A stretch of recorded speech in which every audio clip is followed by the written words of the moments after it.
عزیز طلباء السلام علیکم ورحمۃ اللہ وبرکاتہ۔ میرا نام محمد طارق، میں آپ کا مطالعہ پاکستان کا استاد ہوں۔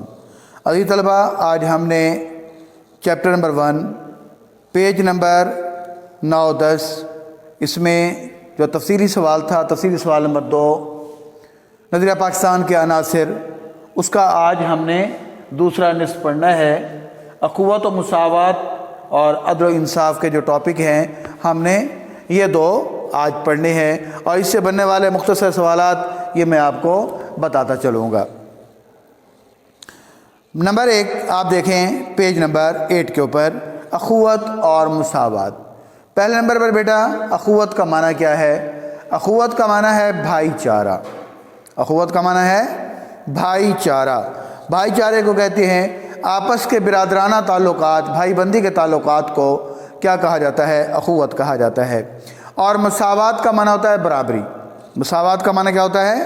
برابری، یعنی کسی ریاست کے رعایا کو جو برابر کے حقوق ملتے ہیں اور مساوی حقوق ملتے ہیں، ہم اس کو کیا کہتے ہیں؟ مساوات کہتے ہیں۔ ٹھیک ہے بیٹا، اسلامی معاشرہ میں اخوت و مساوات کو خاص اہمیت حاصل ہے۔ مدینہ منورہ میں جب اسلامی حکومت قائم ہوئی تو اس میں اخوت اور مساوات کی مثال ملتی ہے۔ آج بھی اسلامی معاشرہ اخوت اور بھائی چارے کا متقاضی ہے، یعنی تقاضا کرتا ہے۔ آج کا معاشرہ یعنی اسلامی معاشرہ اور پاکستانی معاشرہ جو ہے وہ کس چیز کی؟ اخوت اور بھائی چارے اور مساوات کا متقاضی ہے، یعنی تقاضا کرتا ہے، جو مواخات مدینہ میں نظر آئی تھی۔ اب بیٹا ہم نے سمجھنا ہے کہ مواخات مدینہ کیا ہے۔ جب مسلمان ہجرت کر کے مکہ سے مدینہ منورہ پہنچے تو اکثر مسلمان بے سر و سامان تھے، بے سر و سامان تھے، ان کے پاس کچھ نہیں تھا، بے سر و سامانی کی وجہ سے تنگ دست تھے۔ تو آپ صلی اللہ علیہ وسلم نے مدینہ منورہ میں پہنچ کر سب سے پہلا جو کام کیا وہ یہ تھا کہ آپ صلی اللہ علیہ وسلم نے ایک انصاری کو پکڑ کر، ایک مہاجر کو پکڑ کر ایک دوسرے کے ہاتھ میں ہاتھ دے کر فرمایا آج سے تم کیا ہو؟ بھائی بھائی ہو۔ آج سے تم کیا ہو؟ بھائی بھائی ہو۔ اس کو ہم کہتے ہیں مواخات مدینہ، جو آپ صلی اللہ علیہ وسلم نے اخوت اور مساوات کا، یہ مواخات کا یہ جو قائم کیا، بھائی بندی کا مرتبہ قائم کیا یا یہ نظریہ قائم کیا، اس کو ہم مواخات مدینہ کہتے ہیں۔ اسلام سے پہلے اس اصول کی شدید کمی تھی اور لوگ ایک دوسرے کی جان کے دشمن تھے، لیکن مدینہ کی ریاست کے وجود سے حضور اکرم صلی اللہ علیہ وسلم نے حقوق العباد پر عمل کرتے ہوئے یتیموں، بیواؤں، ناداروں پر شفقت کرنے کی تلقین کی۔ آپ صلی اللہ علیہ وسلم نے لوگوں کو زندگی بسر کرنے کا ضابطہ دیا تاکہ لوگ آپس میں محبت سے رہ سکیں، معاشرے میں بھائی چارے اور مساوات کی فضا قائم ہو۔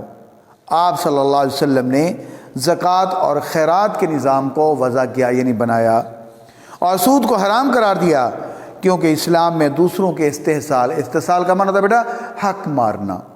استحصال کا معنی حق مارنا، لوٹنا، لوٹ خسوٹ کے معنی میں یہ آتا ہے، تو اسلام میں اس چیز کی گنجائش نہیں ہے۔ آگے بیٹا کوشچن بنتا ہے کہ آپ صلی اللہ علیہ وسلم نے اخوت کے بارے میں کیا ارشاد فرمایا، جو کہ پیج نمبر 9 کے اوپر ہے، جو کہ پیج نمبر 9 کے اوپر لائن نمبر 2 کے اوپر حضور اکرم صلی اللہ علیہ وسلم کا ارشاد ہے کہ ایک مسلمان دوسرے مسلمان کا بھائی ہے۔ ایک مسلمان دوسرے مسلمان کا بھائی ہے، وہ اس کے ساتھ دھوکہ نہیں کرتا، اس کے ساتھ خیانت نہیں کرتا اور اس کی غیبت نہیں کرتا۔ یہ سنن ترمذی میں یہ حدیث نمبر 2747 ہے، یہ حدیث کا نمبر ہے، یہ اس کا آنسر ہے۔ سمجھ آگی بات؟ پھر ہم دوسرا کوشچن بناتے ہیں کہ اخوت کس بات کا درج دیتی ہے۔ یہ بیٹا پیج نمبر 9 لائن نمبر 1 ہے، پیج نمبر 9 لائن نمبر 1۔ اخوت اس بات کا درج دیتی ہے کہ آپس میں برادرانہ تعلقات قائم ہونے چاہیے تاکہ کسی کے حقوق چھینے نہ جا سکیں اور نہ ہی کوئی کمزور پر ظلم کرے اور نہ ہی کوئی کمزور پر ظلم کرے۔ یہاں تک بیٹا یہ اس کا آنسر ہے۔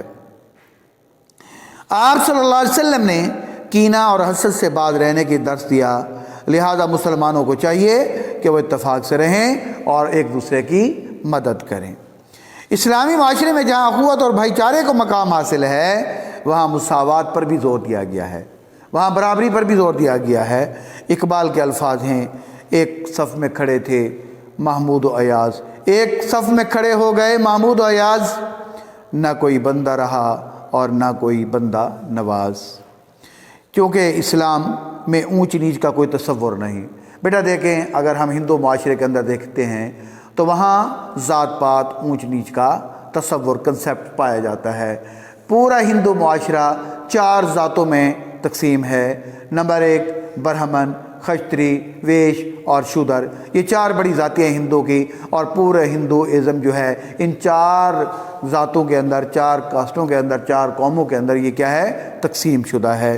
تو اسلام میں کوئی اونچ نیچ نہیں ہے، کوئی عربی۔ آپ صلی اللہ علیہ وسلم نے خطبہ حجۃ الوداع کے موقع پر فرمایا تھا نا، لوگو تمہارا رب ایک ہے، تم ایک، تمہارا باپ ایک ہے، اور آگاہ رہو کسی عربی کو اجمی پر اور کسی اجمی کو عربی پر، کوئی کسی سفید فام کو سیاہ فام پر اور کسی سیاہ فام کو کسی سفید فام پر کوئی فضیلت حاصل نہیں۔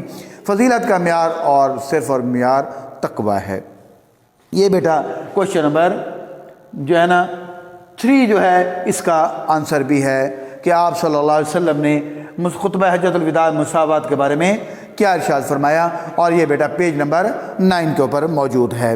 یہاں جو ریڈ کلر کی دی ہوئی ہے بریکٹ، اس کے اندر جو ٹرانسلیشن حدیث کی دی گئی ہے یہ اس کا آنسر ہے۔ اسلام تو نام ہی مساوات کا ہے۔ اللہ تعالیٰ کے نزدیک کوئی شخص برتر نہیں ہے، اللہ کے نزدیک کوئی شخص برتر نہیں۔ اگر کوئی بڑا ہے تو اچھے اعمال کی بنا پر بڑا ہو سکتا ہے۔ آپ دیکھ لیں، مسجد میں کوئی شخص افضل نہیں، سب امام کے پیچھے کھڑے ہو کر نماز ادا کرتے ہیں۔ اللہ کے حضور صلی اللہ علیہ وسلم، اللہ کے حضور کسی کو برتری حاصل نہیں۔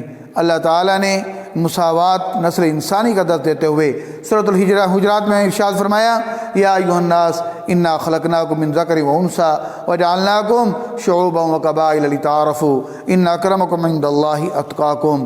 لوگو، ہم نے تم کو ایک مرد اور ایک عورت سے پیدا کیا، تمہاری قومیں اور قبیلے بنائے تاکہ ایک دوسرے کی شناخت کرو۔ اللہ کے نزدیک تم میں زیادہ عزت والا وہ ہے جو زیادہ پرہیزگار ہے۔ یہاں تک بیٹا یہ اخوت اور مساوات ختم ہوا۔ اب آگے دیکھتے ہیں عدل اور انصاف۔ اب بیٹا دیکھتے ہیں کہ عدل و انصاف کا تقاضا کیا ہے۔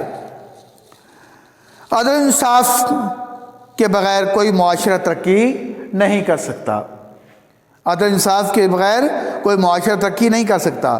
اب عدل و انصاف کا تقاضا یہ ہے کہ معاشرے میں ہر کسی کو اس کا حق ملے۔ یہ کوشچن نمبر 4 کا آنسر ہے۔ عدل و انصاف کا تقاضا یہ ہے کہ معاشرے میں ہر کسی کو اس کا حق ملے۔ جہاں انصاف پر مبنی معاشرہ ہوگا وہاں معاشرے کی دوسری خرابیاں خود بخود ٹھیک ہو جائیں گی، کیونکہ اس طرح کوئی کسی کا حق غصب نہیں کر سکے گا۔ سزا کے خوف سے کوئی بے ایمانی یا ناانصافی کا مرتکب نہ ہوگا۔ طلوع اسلام سے پہلے اس قسم کی بے ایمانی اور طاقتور کو سزا نہ دینا، کہ جب کہ کمزور کو سزا عام دینا تھا، لیکن اسلام کے بعد عدل و انصاف کا بول بالا ہوا، معاشرے میں عدل و انصاف کی فضا قائم ہوئی اور مسلمان معاشرے میں انصاف ایک ضرورت بن کر رہ گیا۔ عدل و انصاف کی ضرورت زندگی کے ہر شعبے میں ہے۔ عدل و انصاف کے نفاذ کو ممکن بنانا عدالتی نظام کی ذمہ داری ہے۔ اس مقصد کے لیے عدالتوں کا آزاد ہونا نہایت ضروری ہے۔ اس کو انڈرلائن کر لیں، یہ MCQs ہے۔ ججوں پر کسی قسم کا سیاسی دباؤ نہیں ہونا چاہیے تاکہ قانون کا اطلاق سب پر یکساں ہو۔ کوئی امیر غریب سزا سب کے لیے جرم کے مطابق ہونی چاہیے۔ حضور اکرم صلی اللہ علیہ وسلم کا فرمان ہے، اور یہ بیٹا کوشچن نمبر 5 کا آنسر ہے۔ کیا کہ آپ صلی اللہ علیہ وسلم نے کیا فرمایا؟ عدل و انصاف کو ترک کرنے کے بارے میں آپ صلی اللہ علیہ وسلم نے کیا ارشاد فرمایا؟ آپ صلی اللہ علیہ وسلم نے فرمایا